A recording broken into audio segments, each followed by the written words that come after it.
Hello! It's Sunday morning and அன்னைக்கு பிரேக்ஃபாஸ்ட்டுக்கு ஏர்லக்கிழங்கு தான் வைக்க போறேன். ஸோ நைட்டே ஏர்லக்கிழங்கு நல்லா பீல் பண்ணிட்டு, இந்த மாதிரி கட் பண்ணி கிளீன் பண்ணியே வச்சுட்டேன். ஸோ காலையில பிரேக்ஃபாஸ்ட் பண்ணுறதுக்கு ரொம்பவே ஈஸியா இருந்தது. கொஞ்சமா மஞ்சள் தூள், உப்பு போட்டுட்டு ப்ரெஷர் குக் பண்ண விட்டுட்டேன். ஸோ முட்டை வாங்கி ரொம்ப நாளா அந்த கவர்லயே இருந்தது. முட்டை முடியவே போது. நான் அப்ப தான் எடுத்து வைக்கிறேன். ஸோ அதையும் எடுத்து வச்சுட்டு, தேங்காய் வந்துட்டு கட் பண்ணி எடுத்துக்க போறேன். இந்த ஏர்லக்கிழங்குக்கு வந்து தாளிக்கிறதுக்காக கொஞ்சமா சின்ன வெங்காயம், தென் வந்து ஜீரகம், அப்புறமா பச்சை மிளகாய். நான் எப்போதுமே தாளிப்பு மட்டும் தான் குடுப்பேன். தேங்காவ வந்துட்டு வெறும் தேங்காவா தான் போடுவேன். பட் ஒரு வீடியோல பார்த்துருந்தேன் இந்த மாதிரி போட்டிருந்தா டேஸ்ட் கொஞ்சம் நல்லாருக்கும்னு.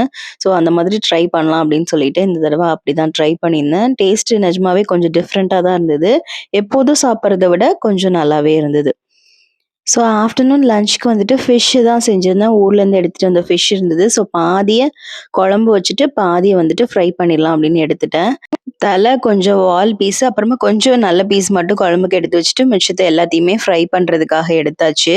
அம்மா வந்து இந்த அரிசி களைஞ்ச தண்ணிய வந்துட்டு மீன் குழம்புல ஊத்துனா டேஸ்ட் நல்லாயிருக்கும்னு சொல்லுவாங்க. ஸோ அந்த மாதிரி ட்ரை பண்ணலான்ட்டு, கொஞ்சமா அரிசி களைஞ்ச தண்ணியுமே ஆட் பண்ணியிருந்தேன். ஃபர்ஸ்ட்டு வாஷ் பண்ணி கொட்டிட்டு, தென் கொஞ்சமா தண்ணி ஊற வச்சுட்டு, அந்த தண்ணிய தான் குழம்புல ஆட் பண்ணியிருந்தேன்.